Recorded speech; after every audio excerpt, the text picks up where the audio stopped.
vai chegando aqui, né? Quem começa? Minha chefa. No futuro do trabalho, a hierarquia acho que vai ser mantida. Oh, my Lord, vamos lá. Bom, gente, boa noite a todos, né? Uma alegria para a gente estar aqui nesse momento, poder compartilhar com todos vocês essa roda de conversa, né? Que nasceu originalmente num formato presencial e foi se adaptando ao futuro do trabalho, não é?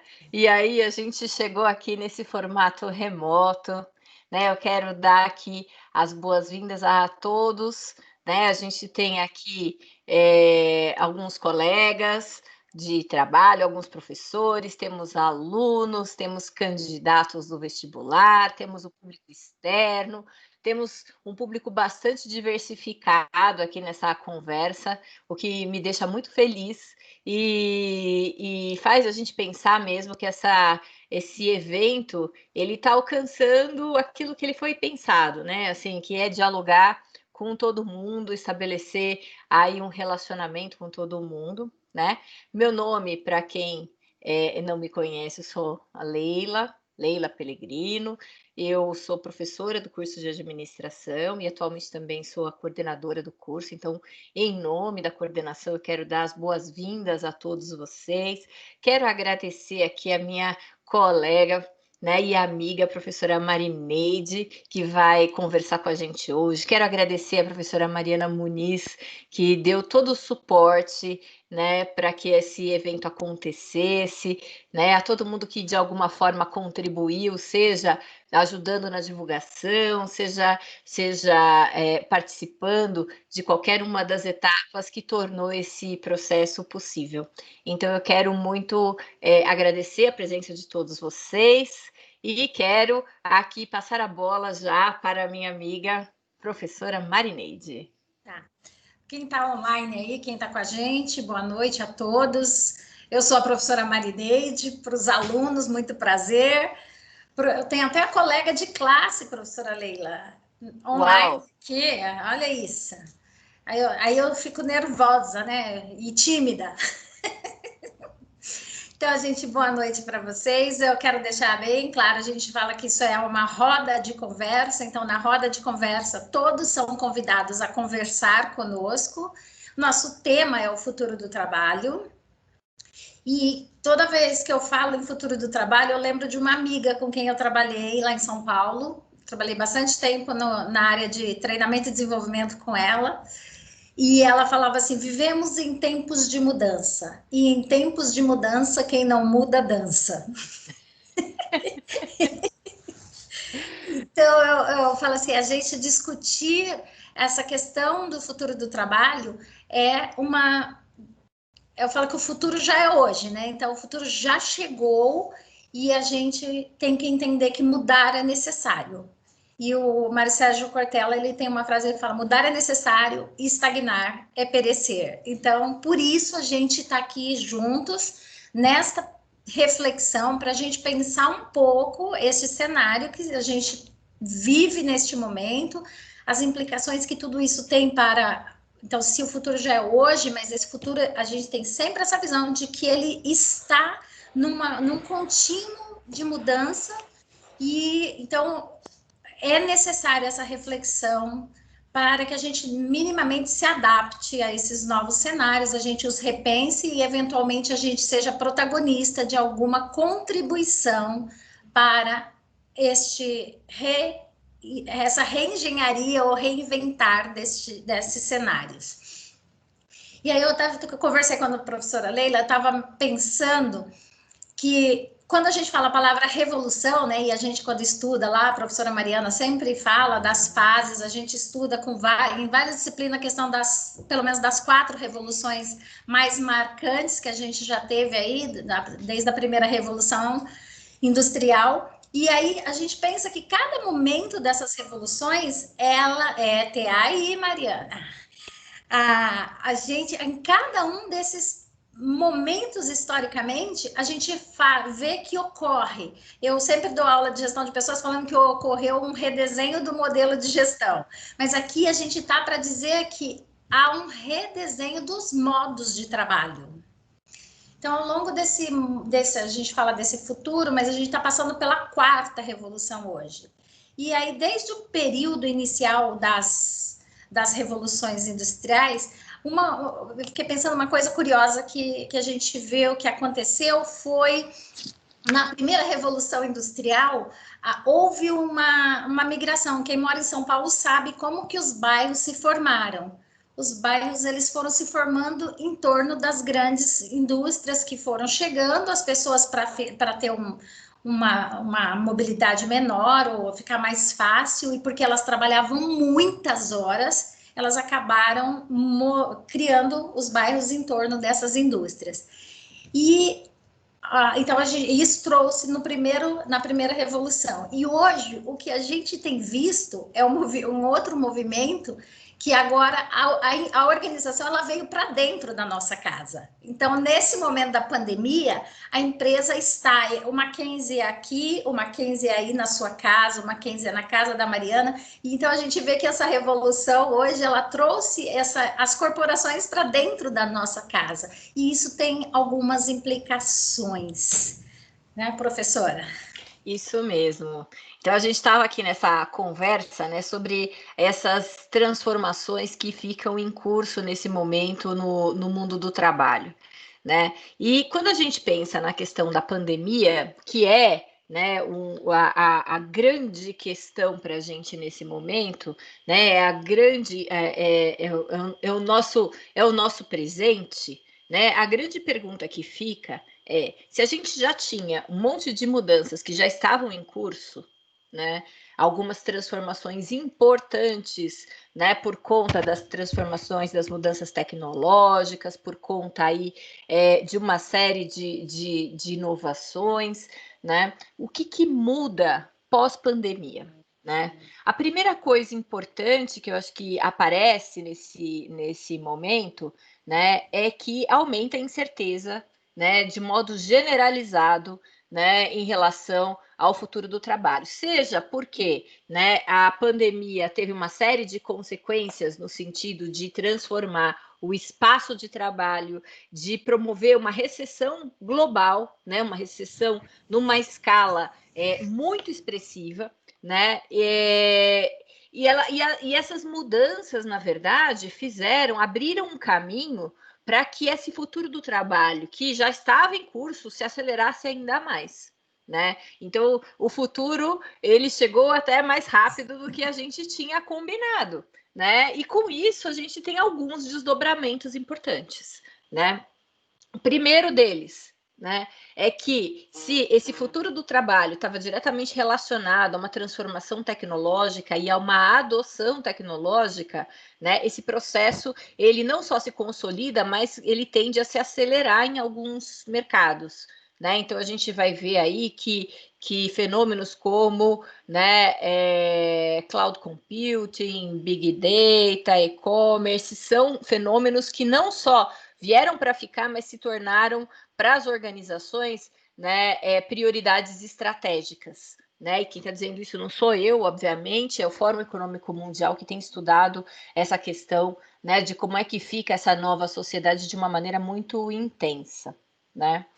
Uma segunda transformação importante, né, nesse processo diz respeito, né, ao impacto, né, dessa transformação, que foi duplicado por conta dos processos já de automação e de transformação tecnológica, mas também foram aí a ele incorporados o fenômeno, as consequências do Covid, né?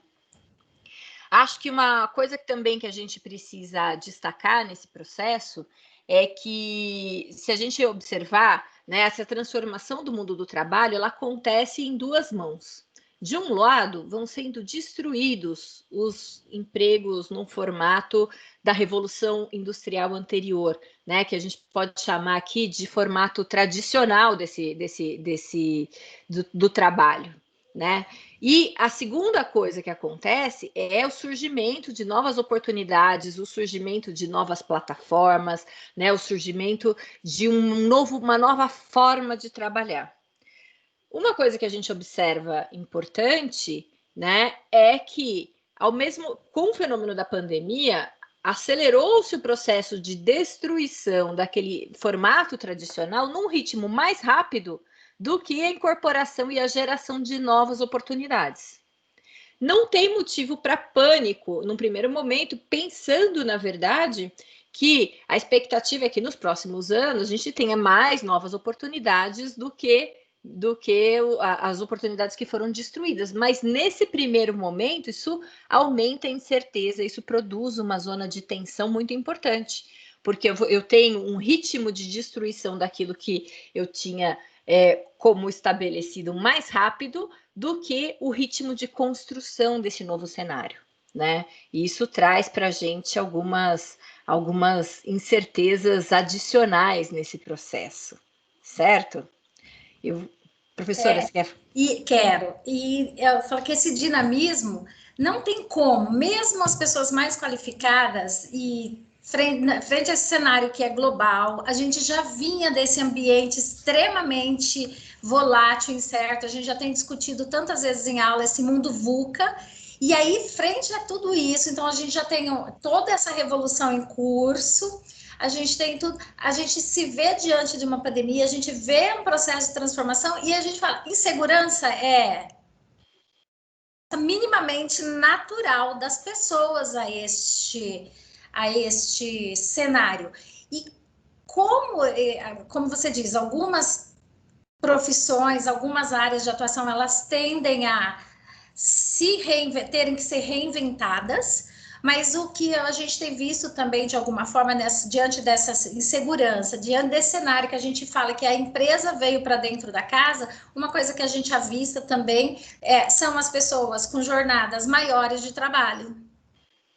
Por conta, eventualmente, até dessa própria insegurança em relação por exemplo, uma ameaça de perda do meu lugar de trabalho, né? Então, assim, a gente está nós vivemos num país com uma taxa de desemprego que acima de 13% hoje. Então, assim, só isso já seria uma ameaça, mas todo esse cenário também é uma ameaça, também ameaça. E uma coisa que a gente tem visto no meio dessa reinvenção, que eu percebo, é que as pessoas elas estão acabando ocupando mais funções, elas viraram multifuncionais para responder a esse novo cenário. Então, eventualmente, eu não sou a professora Marineide, eu posso ser a professora Marineide, eu posso fazer uma consultoria em algum dia, eu posso atender um consultório, eu posso fazer até outro freela qualquer, tirar fotografia, a professora Mariana pode editar vídeo, e a gente tem que se reinventar no meio disso. E a gente fala que essa plasticidade ela não chega a ser ruim, né? Ela tem suas vantagens, essa capacidade de se reinventar, de achar outras rotas para a gente. Então, eu falo assim, quando a gente olhava esse cenário anterior do mundo do trabalho, ele era um cenário muito, porque o ambiente era muito mais estável, o cenário também era muito mais linear. Eu lembro que quando eu estudei psicologia, aí tá aí meu amigo para a gente fazer lá a linha do Piaget certinho, lá com as fases. Então, aqui é das aquisições, você vai passar X tempo estudando, depois você vai produzir e depois você vai se aposentar. E hoje a gente vê que nem essa linearidade existe mais. Então, não existe mais, que derrubamos as fronteiras, a empresa veio para dentro da nossa casa, derrubamos essa linha que é super linear, de que o trabalho se constitui, então a gente vai lá, se forma, depois a gente vai lá, produz e depois a gente vai lá, descansa. No nosso país, o descansar parece que ele foi projetado para o futuro do trabalho, né? Então, mas uma coisa que a gente tem que ressaltar, principalmente no ambiente acadêmico, é que o aprender não existe, nós terminamos os nossos estudos. Então, se tem alguém aqui do 7º, do 8º semestre, desculpa informar, nós não terminaremos nunca mais o nosso processo de aprendizado, porque nessa dinâmica toda e nesse cenário de tanta transformação, a gente vai ter que aprender continuamente. Então, eu estudo, eu vou trabalhar e estudar, eu vou trabalhar mais e aprender mais, porque existe nessa dinâmica toda uma demanda por novos conhecimentos. Então, a gente fala que é um processo contínuo de demanda de novas competências, de novas funções que vão surgir, que vai demandar outras atribuições. Então, na verdade, a gente está vendo esse processo e essa exigência. Então, a gente está aqui num cenário de pessoas que estão buscando capacitação. Então, a gente também tem que saber que isso não termina com a graduação, ela é uma fase, um momento de uma transição, mas será um processo contínuo de aprendizagem a partir daqui.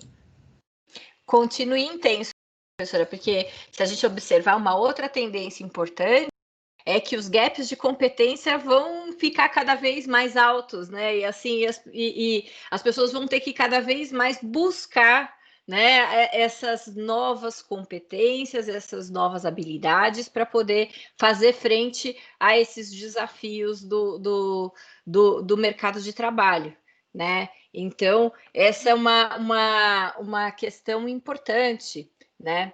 Quando a gente pensa, acho que em especial, né, para os cursos de gestão, por exemplo, né, eu acho que é importante que se diga que o futuro do trabalho já é o nosso presente, né? Não é uma coisa assim que está em vias de transformação, né?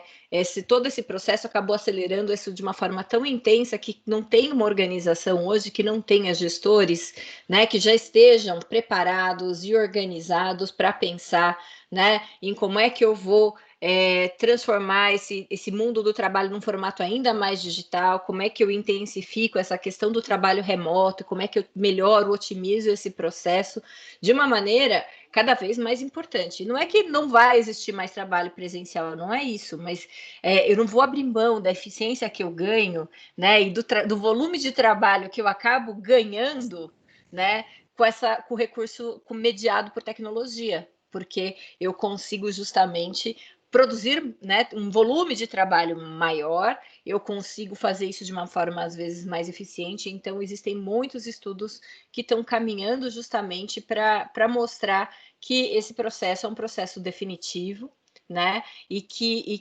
ele está consolidado, né, para a área de gestão, de alguma forma, né. Talvez também acho que seja importante dizer que o nosso grande desafio nesse processo é criar um relacionamento social mediado por tecnologia, né? Estamos aqui a beneficiar-nos. Não é? Então, assim, olha, como é que a gente cria o nosso senso de unidade, de identidade, de pertença, estando fisicamente distanciados, né? E ao mesmo tempo, o tempo inteiro conectados, né? Porque se a gente for observar, a gente passa o dia inteiro conectado, né? Em qualquer área. Então, como é que a gente consegue essa mágica, né? De alguma forma? Professor, né, você falando sobre isso, eu penso como esse momento, além de ter acelerado, o quanto eu fico pensando no impacto. Se não houvesse essas mediações tecnológicas, se não houvesse estarmos neste momento de convergência de tudo, de todo esse cenário, de todas essas ferramentas, de todas essas plataformas, viabilizando essa operacionalização das empresas e surpreendendo, inclusive, as empresas com relação ao potencial que tem essa nova reconfiguração do trabalho, que eu até um tempinho atrás, eu escrevi um pequeno artigo e falei que isso é uma lua de mel, que a gente ia chegar uma hora que você fala assim, não quero relacionamento nessa base, eu quero voltar a morar com você. E aí o outro vai falar assim, não, nós somos uma relação moderna, fica cada um do seu lado. Então eu falo que hoje foi possível para grandes corporações, então todas as áreas juntando-se num objetivo estratégico, chegar por conta justamente de estarmos neste momento dessa revolução tecnológica. Para o bem ou para o mal, ela foi a que viabilizou, né? A gente continuar, e se o cenário econômico não ficou pior, foi por conta de tudo isso. E tá aqui, a gente aqui, a graduação correndo, pensa todo mundo perdendo um ano. Então, ao longo do tempo, essas grandes mudanças, a gente vai demandar pessoas capazes dessa adaptação cada vez mais. Então, assim, a gente não está mais para o momento de pessoas técnicas, a gente está para um momento, nesse futuro do trabalho, de pessoas que se reinventam, que acham novos caminhos, que são criativas o suficiente para achar soluções e manter, de alguma forma, essa viabilidade dos objetivos e da capacidade de adaptação das empresas às novas demandas. Então, até isso reconfigura, inclusive, as posições, o tipo de cargo, o perfil esperado das pessoas. Só essa experiência para os nossos alunos já deu uma bagagem para eles. Então, tem toda uma questão de dificuldades emocionais, de barreiras aí, de autonomia e independência. Então, realmente são demandas que esses profissionais do futuro terão que responder por elas. Eu estava pensando, né? Você estava falando, e eu me lembro, uma das coisas que eu achava mais fantásticas na Revolução Industrial foi que quando os trabalhadores das fábricas começaram a perder emprego para as máquinas, eles identificaram que os maiores inimigos deles eram as máquinas. Então, na Inglaterra houve várias revoluções e o movimento de rebelião contra a transformação era de quebrar as máquinas. Né? Hoje a gente olha, obviamente a gente não pretende, não tem a menor pretensão de quebrar nenhuma máquina, mas é engraçado a gente olhar para esse processo e perceber que a revolução industrial ela acontece, né? Para além da nossa vontade, e que resistir a ela produz um impacto muito pior, na verdade, do que se a gente entender qual é o nosso novo papel nesse espaço. Né? E eu não sei nem dimensionar o quanto terrível seria para a atividade econômica se a gente não fosse capaz de fazer essa adaptação, né? Seja na questão do ensino, seja nas diversas possibilidades do mundo do trabalho. Né? Então, eu acho que, primeiro, né, tem essa surpresa do quanto nós somos capazes de nos adaptar, né, num período muito rápido, porque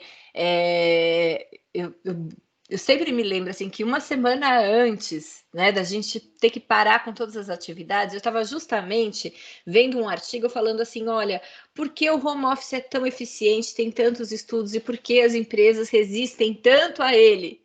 Falei assim, não tem outra salvação, não tem outra alternativa, né? A gente tem que olhar para ele agora com uma outra cara, com uma outra perspectiva, e que bom que a gente tem esse caminho para seguir, né? Porque essas transformações, elas acontecem, e é interessante a gente perceber, né? Quando é que essa lua de mel também termina, né? Por exemplo, quando a gente pensa nas diversas desigualdades desse espaço de trabalho. Né? Então, quando a gente vê, por exemplo, os diferenciais de remuneração, de qualificação entre as pessoas, né? E as possibilidades, como esses gaps são maiores, né? Quem não conseguir, de alguma forma, se recolocar nesse mercado de uma maneira rápida, né, e de uma maneira eficiente, talvez tenha mais dificuldades. Né? E essas dificuldades elas vão fechando essas janelas de oportunidade e as chances de qualificação vai ficando cada vez menor. Então, esse é uma questão que eu acho que é importante para a gente considerar. Né? Eu preciso focar nessa questão da qualificação, né? Ela é prioritária nesse momento. Né? O desenvolvimento de competências, de habilidades, ele é vital.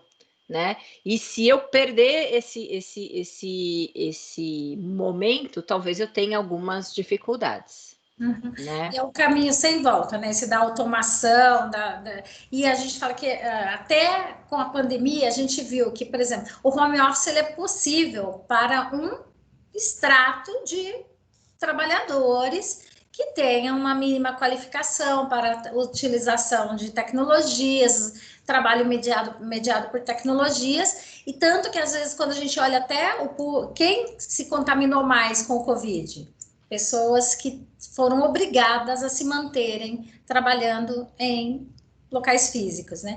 Eu falo, não tem volta nem na tecnologia, nem na questão da demanda do perfil desse trabalhador.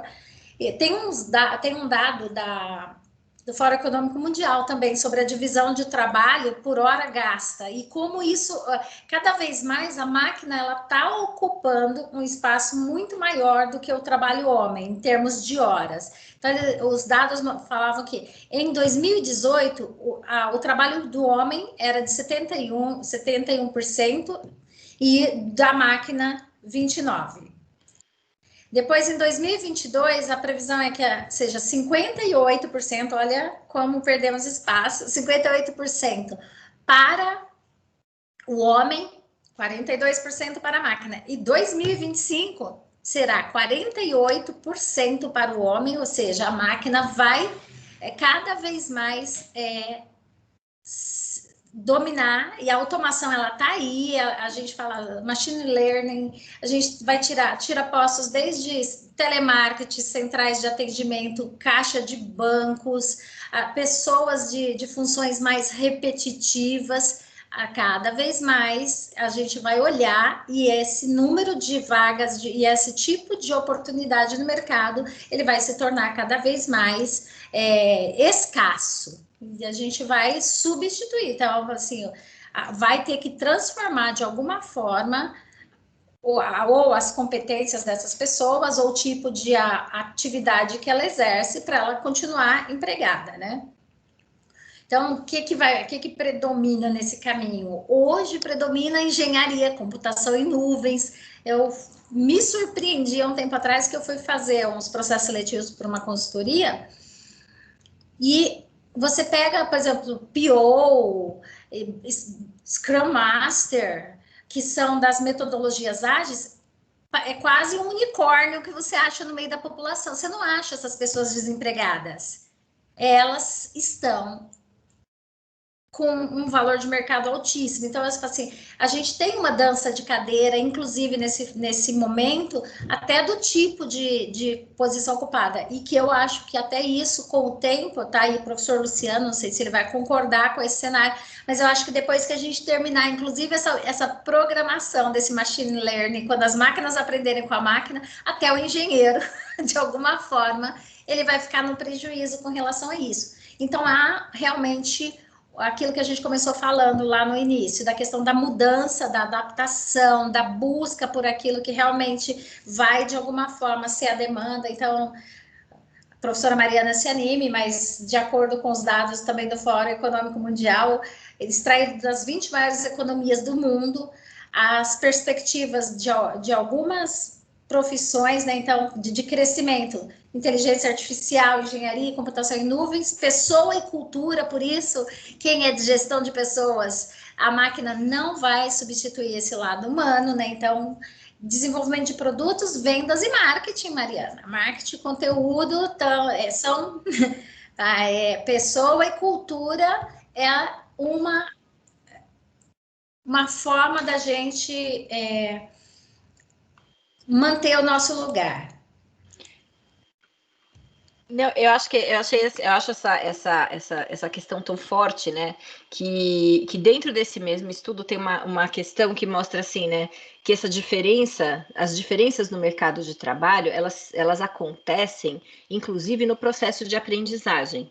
Né? Então, por exemplo, essa questão da aprendizagem online, da autoeducação, né, da capacidade das pessoas de se organizarem e identificarem essas demandas, ela é uma tendência. No entanto, quem está ficando fora do mercado de trabalho está mudando a forma como aprende.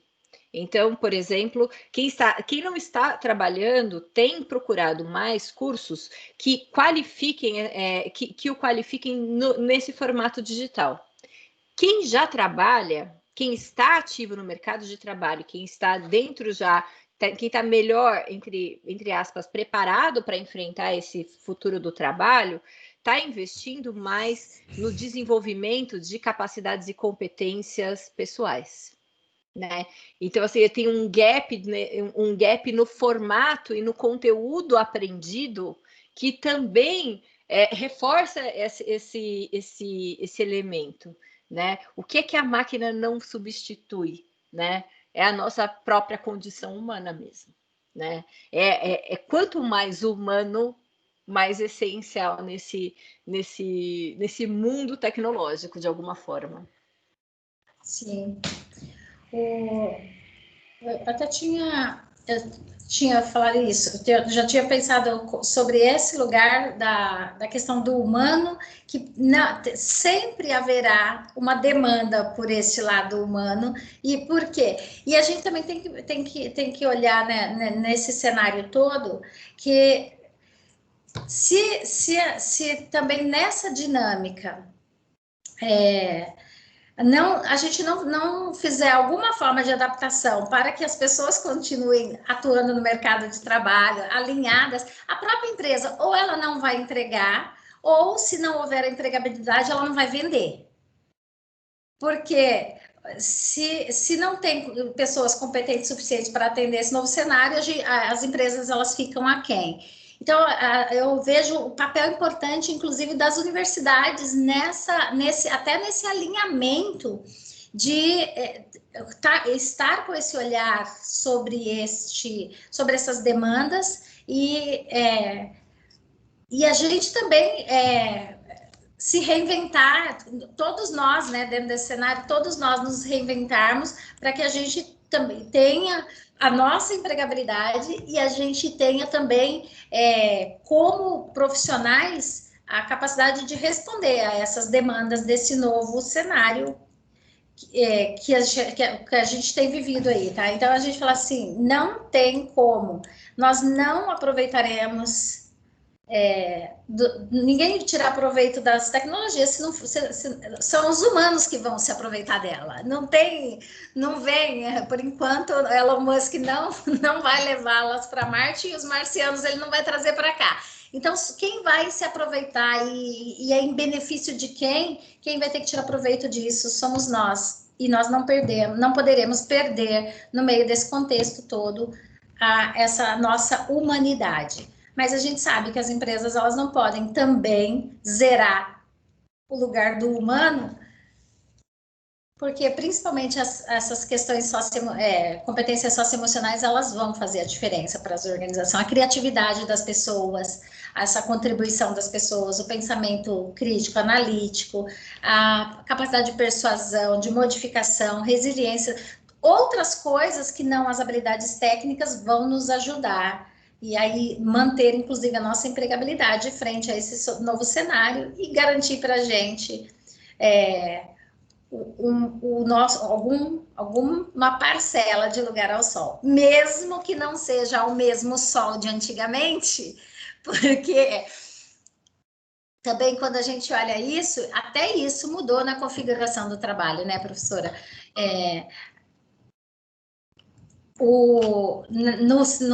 No momento que a gente vive, até a expectativa das pessoas em relação a vínculo com empresas se reconfigurou. Então, a gente olhava antigamente as pessoas, a alta permanência numa mesma empresa, às vezes faziam a mesma coisa a vida inteira. Hoje não existe alta permanência, não existe o fazer a mesma coisa a vida inteira, porque aquilo que a gente fazia chega uma hora que não precisa mais ser feito, porque já substituiu essas funções. Então, as grandes empresas de tecnologia, inclusive, elas nenhuma tem expectativa de um profissional que tenha uma alta permanência na organização. Para Google, tem estudos que mostram que a Google, o tempo de permanência de um colaborador na organização é de 1 ano e 9 meses, na média. O que tem das tecnológicas grandes, a que tem, segundo a revista Época Negócios, a que tem maior permanência de um profissional é de 2 anos. Então, além da gente trocar muitas vezes de empresa, a gente trocará também de atividades. E aí, a professora Mariana, qual a importância do administrador para o futuro do trabalho? Professora Leila, coordenadora do curso de administração do CCT Campinas. Olha, tem uma coisa que eu acho importante né, que a gente pense sobre nesse processo, que é o papel desse gestor nessa mudança toda, né? Então a gente está falando, né, da nossa capacidade de adaptação, mas também é importante que a gente pense, né, principalmente aqui, né, para os nossos administradores do futuro, né, qual é o papel desse gestor? Então, por exemplo, reconhecer essa importância do capital humano não é só falar, olha, o capital humano é importante, eu quero incentivar, e é importante que se façam treinamentos, qualifique cada vez mais as pessoas, mas não é só isso. Eu preciso também abrir um horizonte, né, para colocar isso dentro das minhas prioridades estratégicas e pensar que, por exemplo, eu preciso ter métricas de desempenho que sejam transformadas, que sejam métricas que estejam mais alinhadas com esse perfil do futuro. Né? Então, por exemplo, né, porque eu preciso incorporar esse elemento humano, né, a contabilidade humana precisa aparecer, a questão ambiental precisa aparecer, as questões culturais, elas ganham mais importância e essa revisão de todo esse alinhamento estratégico torna esse profissional que acompanha esse processo, que acompanha essa mudança, né, muito mais ativo, muito mais importante, eu diria essencial, desse futuro do trabalho. É um profissional que entenda acho que assim, o que é ser o administrador do futuro, né? É ser esse profissional que entende o processo de transformação de uma maneira mais ampla, né? De uma maneira, inclusive, né, histórica, se a gente quiser, para pensar assim, que é um grande movimento, né? E que ao mesmo tempo consegue operacionalizar isso.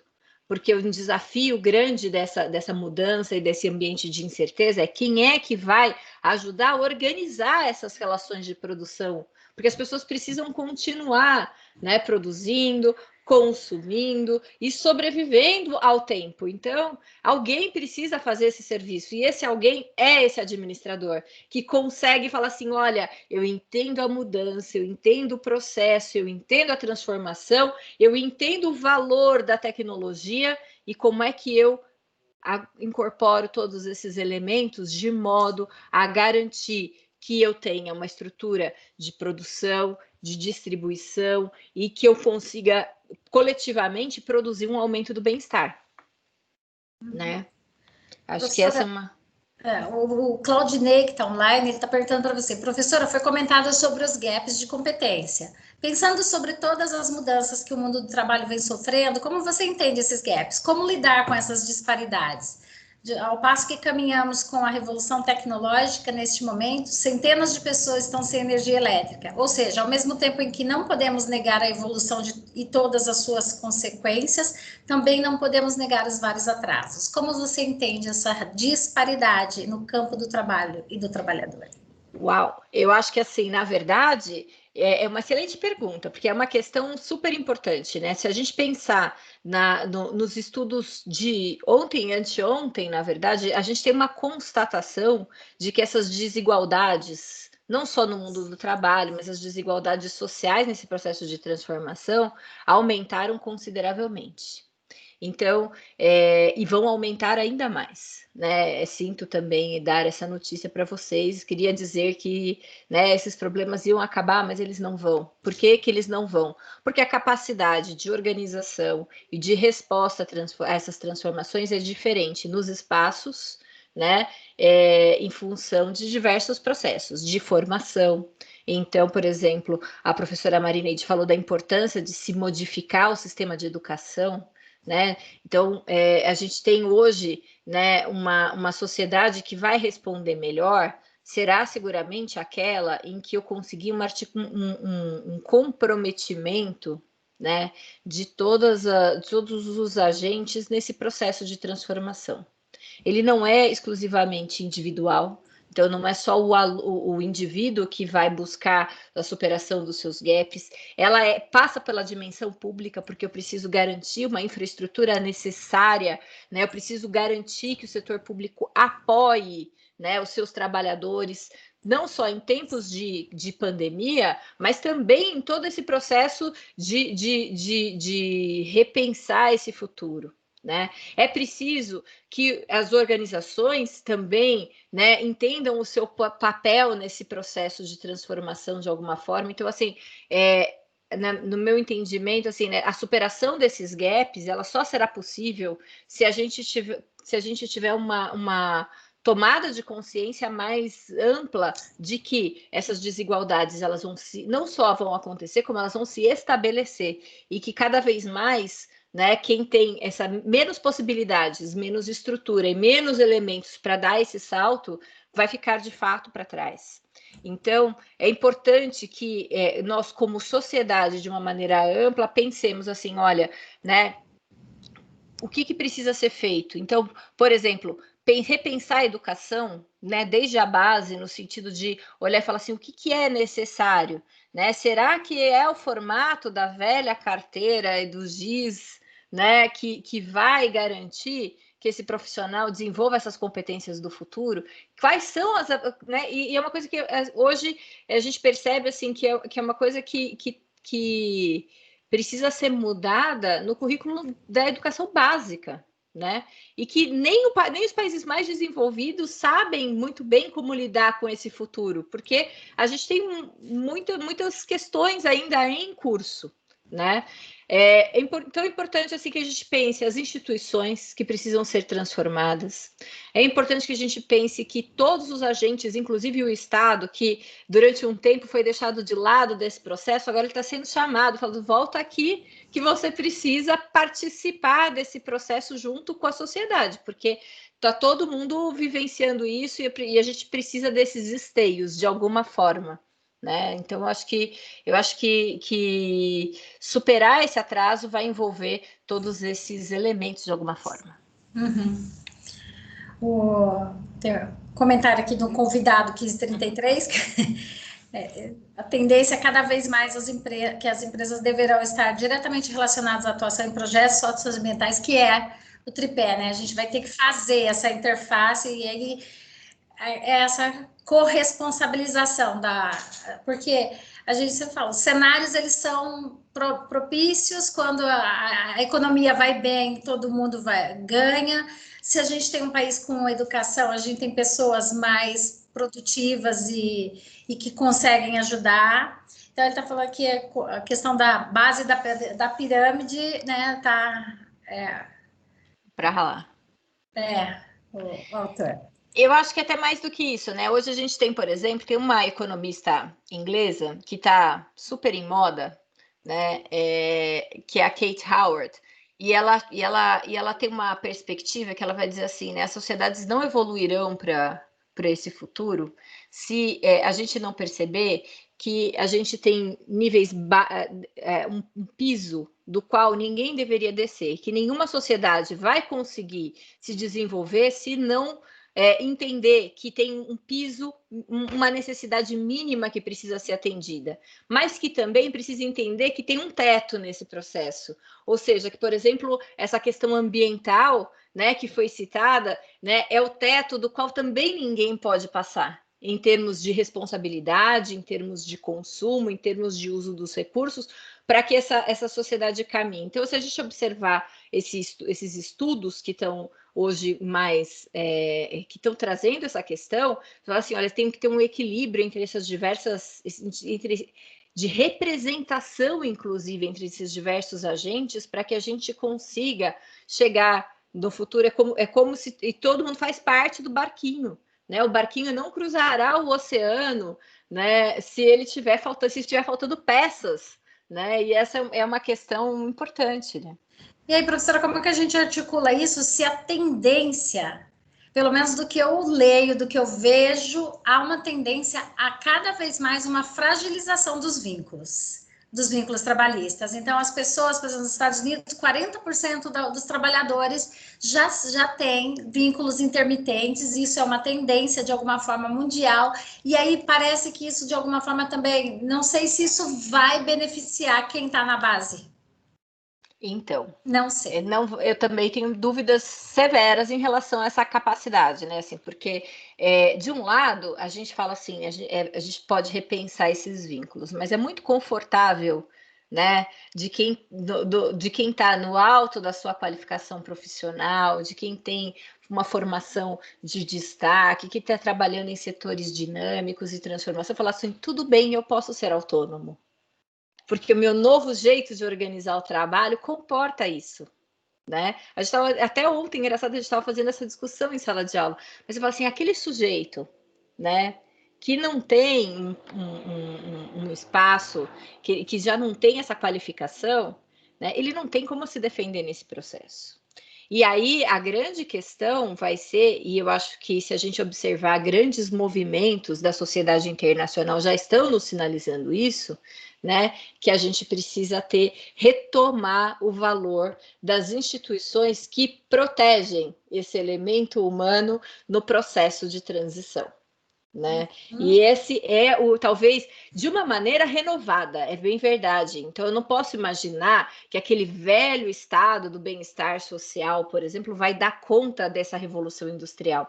Mas é importante que eu fale assim, olha, como é que eu atualizo? E esse talvez seja o grande desafio, não só para o futuro do trabalho, mas para o futuro dessas sociedades de uma maneira mais ampla, né? E como é que eu transformo? Como é que eu pego? Né? Como é que essas instituições se modernizam a ponto de atender, né? De garantir que esse elemento, que as pessoas passem por esse processo da melhor maneira possível. Né? E eu acho que essa é a nossa tarefa de reflexão e de atuação mesmo, né? Dos nossos espaços todos os dias.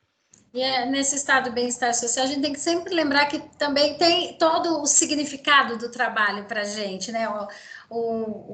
O trabalho, ele constitui-nos como pessoas, ele nos dá uma identidade profissional, tem outras dimensões do significado do trabalho que só a geração de renda. Então, assim, não adianta simplesmente você gerar um assistencialismo se você não tem pessoas que realmente elas acham um significado. Então, nós vamos ter outros problemas, inclusive nessa sociedade, por conta até da representação social das pessoas que na nossa sociedade ela advém do trabalho. Então, a gente se a gente não conseguir fazer isso de uma forma mais consciente, a gente vai ter outras. Não adianta dar uma bolsa para essas pessoas que elas estão sem lugar nessa sociedade, porque você não dá a representação social junto.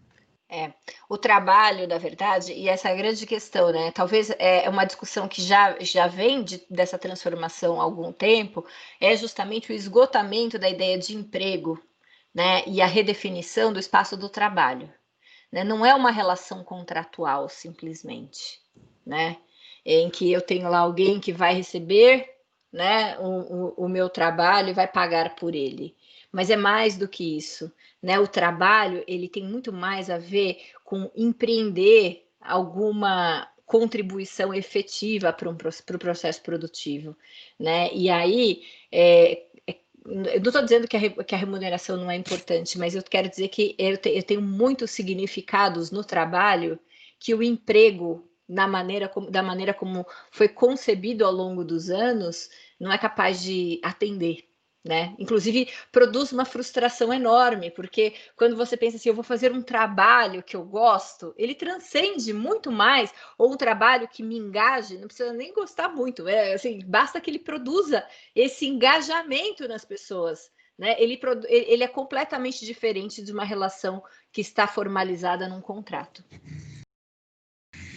Ok. Alguém mais? Nossa entrevistada. Então, professora, tudo isso tem sido assim, a proposta nossa, a gente tem conversado, é uma das coisas que eu discuto no dia a dia, e é um desafio para a gente enquanto universidade, para a nossa sociedade e para o mundo, porque não é uma coisa que é particular nossa. As nossas universidades precisam formar, as universidades europeias precisam formar, e as universidades americanas precisam formar pessoas que, de alguma forma, possam ter uma capacidade de resposta a esse ambiente complexo, volátil, incerto e de tantas mudanças. E realmente tem muitos aspectos que a gente poderia estar discutindo aqui, mas eu acho que, principalmente, essa não linearidade, essa demanda por conhecimento contínuo. Eu vou pôr uma frase que eu peguei do Leandro Carnal aqui. Ele vai sair enorme, não vai adiantar. Eu vou lê-la, então, para todo mundo. Na verdade, eu peguei duas frases dele, mas quando eu jogo ela aqui, ela entra com uma outra configuração. Eu vou lê-la para vocês, que eu acho que fica aí de mensagem para todos. O primeiro é: posso intuir que o mercado sempre desejará alguém atualizado, que se desafie continuamente e pense em coisas inteiramente novas. Então, a gente não sabe exatamente quais são o que vem pela frente, mas uma coisa a gente pode afirmar: você precisa de uma atualização contínua, que você tenha capacidade de pensar diferente daquilo que está posto, soluções novas para um novo mundo, não as mesmas soluções, porque elas não vão resolver os problemas novos. E o outra, que ela não é tão otimista, mas eu acho que ela é extremamente realista, ele diz que é pouco provável que nos próximos anos nós tenhamos expansão de empregos. É bem provável que nós tenhamos expansão de trabalho. É isso aí. Então, assim, é importante a gente discutir, não temos soluções prontas, é só uma provocação, né, professora? Claro. Mas que todos vocês, alunos e visitantes, juntos, a gente tem um desafio de minimamente buscar alguma solução para para a gente se adaptar ou para ajudar o mundo nesse processo de adaptação, porque não deve ser só para nós mesmas as soluções. Uma das coisas que o administrador faz é transformar em soluções, dar soluções que atendam às dores e às necessidades do mundo. Então, aqui fica esse desafio de que uma das dores do mundo hoje é esse cenário do mundo do trabalho se reconfigurando. Alguém está dando uma sugestão para a gente? Aqui, cursos mais abrangentes para o lado do empreendedor e também para o enfrentamento de crises na posição de gestor. A maior parte das aulas de exatas nos trazem exemplos de empresas com vida financeira saudável. Poderia ser discutidas características e possibilidades de uma empresa com déficit, quais os trâmites e as possibilidades de negociação ou ajuda externa, vide organizações em recuperação fiscal. Então, outra uma coisa importante, né? Assim, eu sempre brinco quando a gente vai falar de estratégia, que a gente sempre pensa assim na estratégia de crescimento, né? Mas nunca ninguém pensa na crise, que é inerente e é constante no processo, né? Então, eu acho que é isso mesmo, né? Assim, a gente tem que pensar, esse profissional, ele é um profissional insatisfeito, né? No sentido de que as soluções sempre podem ser aprimoradas, elas sempre podem ser superadas, né? Eu acho que essa é uma questão importante, né? Que olha para os problemas, não olha só para as respostas que já estão prontas, né? De alguma forma. Então, agradeço, né? Eu acho que é um momento mesmo de fazer essa reflexão. O que é que precisa ser colocado, o que é que precisa ser trabalhado, né? Na nossa formação de uma maneira contínua, né? Porque não é nem numa graduação, eu acho que é uma coisa contínua. Eu me lembro que me perguntaram no dia que eu defendi, falaram assim: agora terminou, né? Que eu defendi o doutorado, a pessoa falou para mim assim: agora com certeza você parou, né? Eu olhei assim, eu falei, eu não tenho nem palavras, não tenho nem forças para frustrar essa expectativa, mas eu sinto muito, né? E é meio isso, né? Assim, acho que e ser empreendedor, ser administrador é desenvolver essa competência. Está aqui a nossa especialista em competências empreendedoras, que não nos deixa mentir, né, professora? Então, por isso, assim, a gente até o nosso curso ele entrou com essa disciplina como ela um eixo temático necessário, obrigatório para todos os cursos. Então, eu sempre falo na aula de empreendedorismo, se você fizer gastronomia, se você fizer biologia, se você fizer nutrição ou administração, você vai ter aula de empreendedorismo com a mesma proposta, porque é justamente esse desejo de ampliar essa visão acerca de quem somos neste mercado, qual é o nosso papel. Nós não necessariamente temos que simplesmente ir lá e trabalhar para uma outra organização, a gente pode ter propostas sociais, a gente pode criar a nossa própria empresa e, de alguma forma, nós temos, enquanto universidade, essa preocupação de instrumentalizar e dar esse viés agora, esse enfoque muito da questão empreendedora. Tem aí o professor Luciano com o acelerador, com a incubadora, a gente sempre tentando trazer essa nova mentalidade também, porque também é importante, faz parte desse processo que também das nossas empresas, das nossas universidades saiam grandes proprietários de empresas relevantes, sustentáveis e que dão emprego para essas pessoas que estão carentes de Sim. E gestores, né, professora, que são empreendedores, né? Eu posso ter ou não a empresa, né? Mas ser empreendedor é uma postura, uma maneira de se posicionar frente aos desafios do seu tempo, né? Eu acho que essa é talvez a lição, né, que a gente e que faz parte, inclusive, do próprio alinhamento estratégico da universidade, né, para que profissionais nós queremos entregar para essa sociedade. Certo? Esperamos com essa reflexão, de alguma forma, ter pelo menos provocado um pouquinho o pensamento de vocês. Não, isso não termina aqui, mas pelo menos é uma provocação para que a gente faça uma reflexão juntos e a gente contribua de alguma forma para transformar esse mundo do trabalho e responder de alguma forma adaptada a essas novas demandas. Perfeito. Obrigada a todos que estiveram conosco. Aqui, só lembrando, todos os nossos alunos respondam o Google Forms, a gente colocou o link aí no chat, para vocês fazerem a avaliação. É bastante importante para a gente. Isso. E eu quero muito agradecer a presença de todos. Quero agradecer também o apoio da secretaria, na pessoa da Larissa, que sempre nos ajuda nos eventos aqui, né? Que faltou esse agradecimento lá no começo. Quero agradecer a participação de vocês. E quero convidar também todos para a próxima quinta-feira, quando estaremos falando também sobre os desafios aí da economia latino-americana no mundo pós-Covid. Certo? Então, estão todos convidados. Quero muito agradecer a presença de todos e agradecer à professora Marineide por essa oportunidade de conversar e de refletir sobre essa questão que é muito atual e oportuna. Obrigada, professora. Por nada, foi um prazer. Boa noite a todos. Boa noite a todos.